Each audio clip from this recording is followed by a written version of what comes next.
Si presenta oggi questa guida alla mountain bike in Sicilia fatta da Alessandro e Franco Tedesco, sicuramente un libro molto interessante per conoscere i percorsi naturali che oggi sono tanto ambiti anche dai turisti, in particolare gli stranieri che amano il territorio. Sì, intanto è un libro molto ben fatto, molto documentato, molto utile perché dà indicazioni molto precise per chi effettivamente vorrà percorrere questi percorsi. Quindi noi abbiamo ospitato di buon grado questa iniziativa perché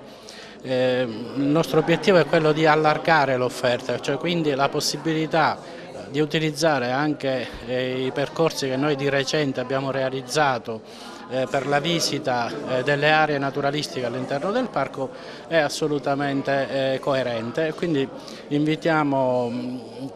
gli appassionati ma anche le persone che lo fanno per diletto a percorrere questi sentieri e scoprire nuovi punti di vista da cui osservare il patrimonio sia archeologico che naturale della Valle dei Templi. Un libro che viene scritto alla luce dei tuoi 15 anni di esperienza sulla mountain bike. Sì, 15 anni di esperienza che sono quella mia e quella di mio fratello, ma anche di quella di tanti amici che sono venuti con noi e ci hanno supportato nelle nostre avventure, in lungo e largo per la Sicilia, perché come hai detto tu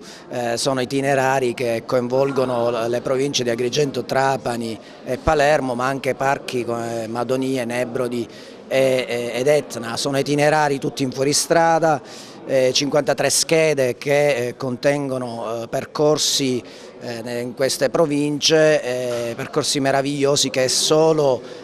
grazie alla mountain bike o grazie a mezzi di trasporto, mezzi di locomozione green, ambientalisti come la bici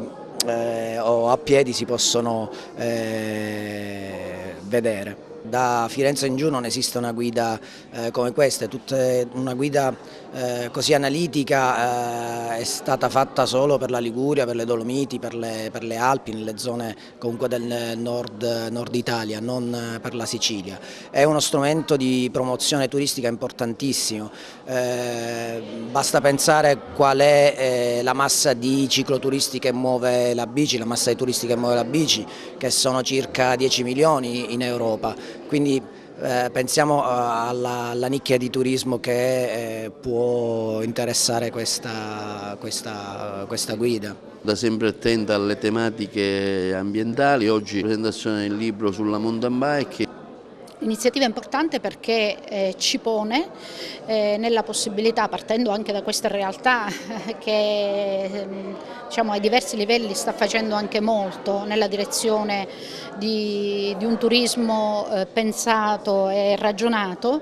che possa, come dire, allargarsi alla realtà appunto siciliana. Credo che di questo vada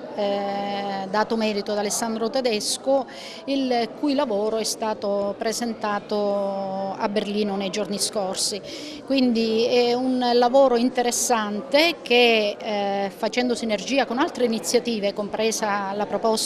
mia proposta sulle ferrovie turistiche, può portare sicuramente, può far sviluppare un'economia interessante per la Sicilia.